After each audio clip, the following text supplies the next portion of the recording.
का ऐलान हो चुका है। एनआईए कोर्ट ने सभी 28 दोषियों को उम्र कैद की सजा सुनाई है। ये बड़ी खबर आपको बता दें। आपको याद होगा 26 जनवरी 2018 तिरंगा यात्रा निकाली जा रही थी और एकदम से माहौल खराब होता है और फिर गोली लगती है एक युवक को। नाम चंदन यादव, चंदन का हम जिक्र कर रहे हैं। और उसके बाद से जो है उसकी चंदन गुप्ता, माफ कीजिएगा नाम, और इलाज के लिए ले जाया जाता है और उसकी मौत हो जाती है।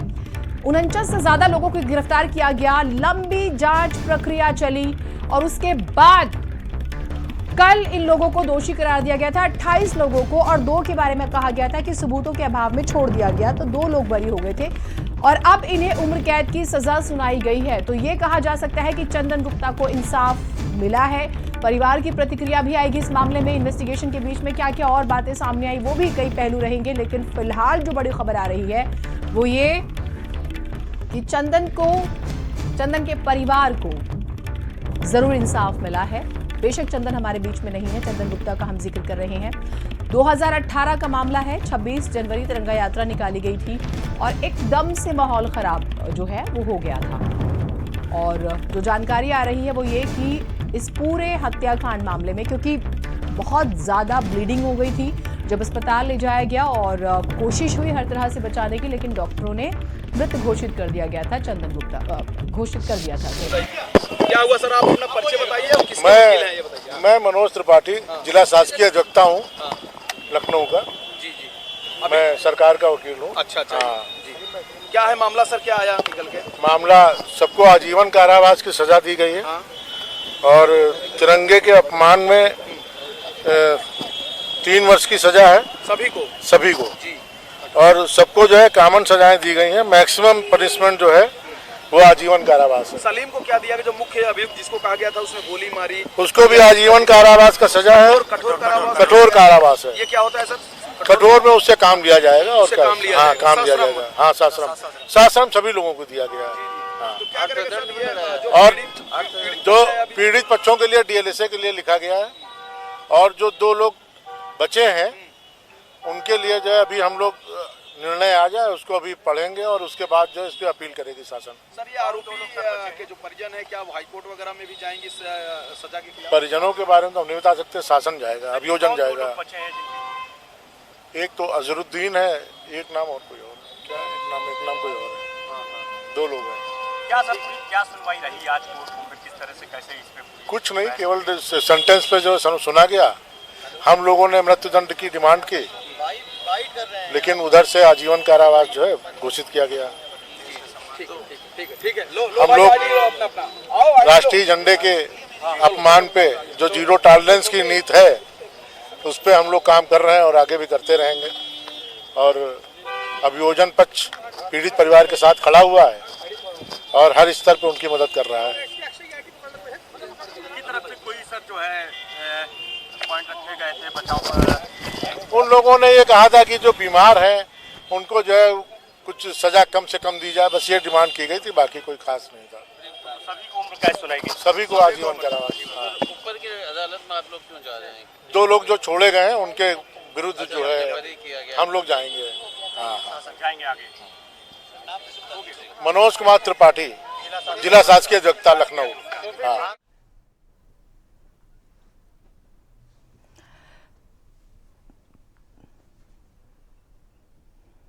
तो जो जानकारी आ रही है वो उम्र कैद की सजा। और देखिए एक और महत्वपूर्ण बात निकल कर आई, क्योंकि तिरंगा यात्रा थी तो तिरंगे के अपमान का भी जिक्र हुआ, तो उसको लेकर भी 3 साल की सजा।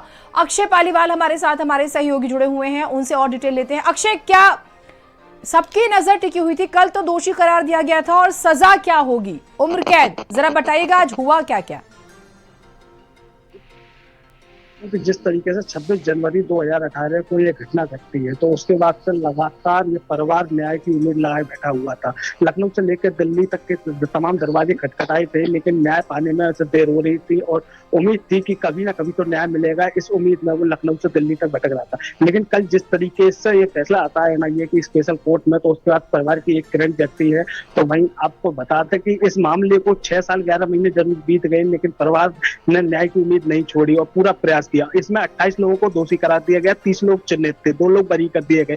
तो भाई आपको बता दें कि इसमें जो मेन आरोपी था सलीम, इसने आज एनआईए कोर्ट में सरेंडर किया है और उसके बाद से आज ये फैसला आया है। तो इस फैसले का परिवार के लोगों ने स्वागत किया है, क्योंकि कल जिस तरीके से 28 लोगों को दोषी मुक्त किया गया था कोर्ट ने, तो उसके बाद ये परिवार लगातार उम्र कैद की और फांसी की मांग कर रहा था। तो वहीं कहीं ना कहीं अब ये सभी को उम्र कैद की सजा सुनाई गई है, तो उसके बाद से ये परिवार काफी संतुष्ट नजर आया। मेरे साथ चंदन गुप्ता की माता जी हैं, जिन्होंने काफी संघर्ष किया है। इनसे जानते हैं कि अब जो फैसला सुनाया है कोर्ट ने कि क्या ठीक है, कोर्ट ने जो फैसला सुनाया है वो ठीक ही सुनाया होगा, लेकिन जिसने गोली चलाई उसे फांसी की सजा दी जाए।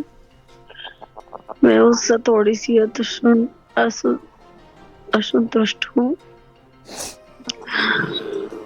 और मुझे चंदन की तो बहुत याद आती है, क्या बताऊं। कल जिस तरीके से दोषी मुक्त किया गया था 28 लोगों को, तो उसके बाद से आपने अन्न वगैरह सब त्याग दिया था। तो अब ये जो फैसला आया, अब ये फैसला आया, इस फैसले को कैसे देखते हैं? इस फैसले को मैंने बहुत सही तरीके से सोचा है कि लोग आजीवन कारावास में भी फैसला कर देते हैं, लेकिन वहां बैठ के भी कुछ ना कुछ उपद्रव न कर हो जाए हमारे साथ, ये लगता है मुझे। तो आप इस फैसले को कैसे देख रहे हैं, क्योंकि सभी को अब कोर्ट ने भी उम्र कैद की सजा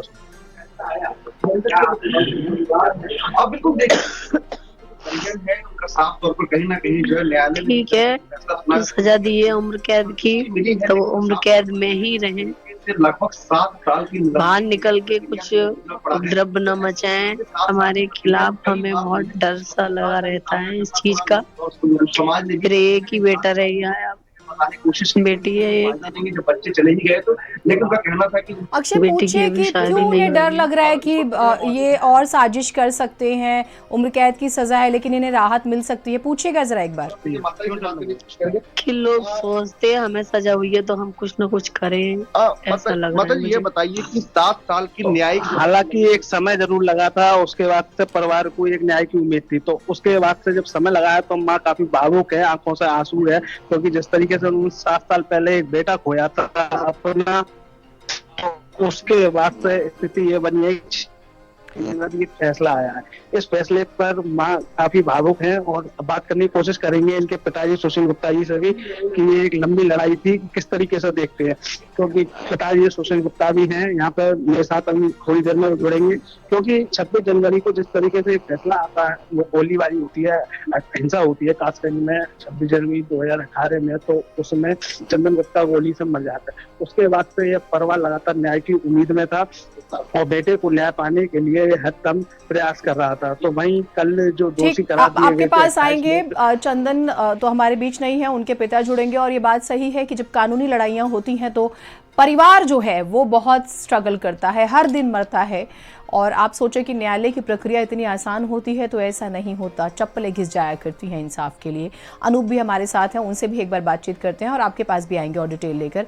अनूप, बहुत महत्वपूर्ण यह है कि क्या क्या कहा गया आज, सजा का हम जिक्र करें, उम्र कैद, इन सब के बीच में क्या क्या, तिरंगे के अपमान का भी जिक्र हुआ, जरा बताइएगा। और चंदन की माँ को जब हम सुन रहे थे वो कह रही थी कि हमें तो डर लग रहा है शायद ये जो दोषी करार दिए गए लोग हैं जिन्हें सजा मिली है ये कोई और षड्यंत्र ना करें। सभी लोगों को जो है दोषी पाते, दोषी तो कर दिया था और उनको जो है कांटे में बहस सुनने के बाद उनको आजीवन कारावास की सजा सुनाई। अभियोजन ने इसमें जो है अनूप, आप मेरी आवाज सुन पा रहे हैं? और शायद बिल्कुल देखिए, कासगंज जो चंदन गुप्ता हत्याकांड था उसमें बड़ा फैसला जो है एनआईए स्पेशल कोर्ट ने सुनाया है और जो सभी जो अभियुक्त हैं 28 उनको उम्र कैद की सजा सुनाई गई है, जिसमें सलीम जो है वो भी जो है सासाराम जो है उम्र कैद का जो है दोषी पाया गया है और जिसके बाद सभी को उम्र कैद की सजा सुनाई गई है। इसके अलावा जुर्माना भी लगाया गया है और जो 2 अभियुक्त जो बरी किए गए हैं अब उनके खिलाफ जो पक्ष है सरकारी पक्ष वो जो है ऊपर की कोर्ट में जो है वो जाएगा। और यहाँ पर जो विवेक गुप्ता है जो चंदन गुप्ता का भाई है वो भी यहाँ पे मौजूद रहा है, जो तमाम जो सरकारी पक्ष है वो भी यहाँ पे मौजूद रहा है। मेरे साथ एनके सिंह साहब मौजूद हैं। सर, कासगंज चंदन गुप्ता हत्याकांड में आज कोर्ट ने फैसला सुनाया है, किस तरह का फैसला सुनाया गया है और क्या क्या सजा दी गई? जी, आज जो है कल दोषी करार दिया गया था 28 लोगों को। आज क्वांटम पे बहस हुई दोनों पक्षों को सुनने के बाद। अभियोजन की तरफ से जो है फांसी की सजा की मांग की गई थी 302 में, मैक्सिमम पनिशमेंट की मांग की गई थी। उधर से जो है मांग की गई थी जो आपका सलीम है जिसका मेन रोल था FIR के हिसाब से गोली मारने का था, उसके लिए उन्होंने जो है उसकी दोनों किडनियां खराब हैं, उससे इलाज से संबंधित सारे पेपर दाखिल किए कोर्ट में। उसके आधार पर उन्होंने सर आप जो 2 आरोपी इसमें जो बरी किए गए हैं क्या उनके खिलाफ भी आप ठीक लोग कुल मिलाकर जो है कोशिश यही की गई जो दोषी लोग हैं उनकी तरफ से कि उन्हें राहत मिल जाए, लेकिन चंदन के परिवार की मांग ये रही है कि भाई फांसी हो। चंदन के परिवार के साथ आपका अपना चैनल मौजूद है, हमारे सहयोगी मौजूद हैं, चंदन के पिता से बातचीत कर रहे हैं। अक्षय हमारे साथ हैं। अक्षय, बात कीजिएगा जरा।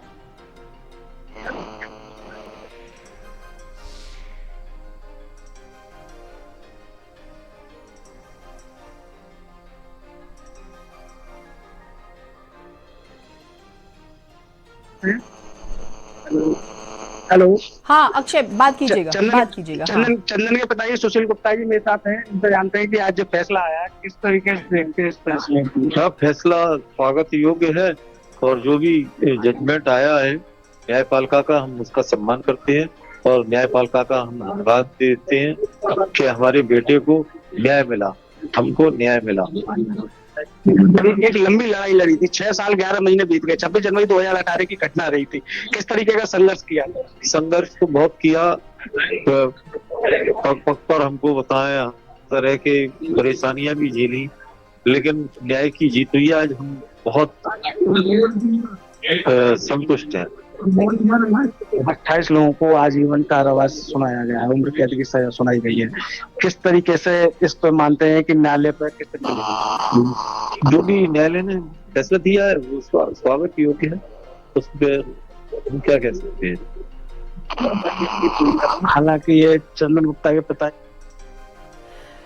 देखिए, भावुक क्षण होता है और जज्बाती तौर पर इंसान होने के नाते हम समझ सकते हैं कि बहुत तकलीफ भरा होता है। परिवार ने सालों की लड़ाई लड़ी है और दहशत भी होती है, सुकून भी होता है, कुछ शिकायतें हैं, लेकिन परिवार भावुक है और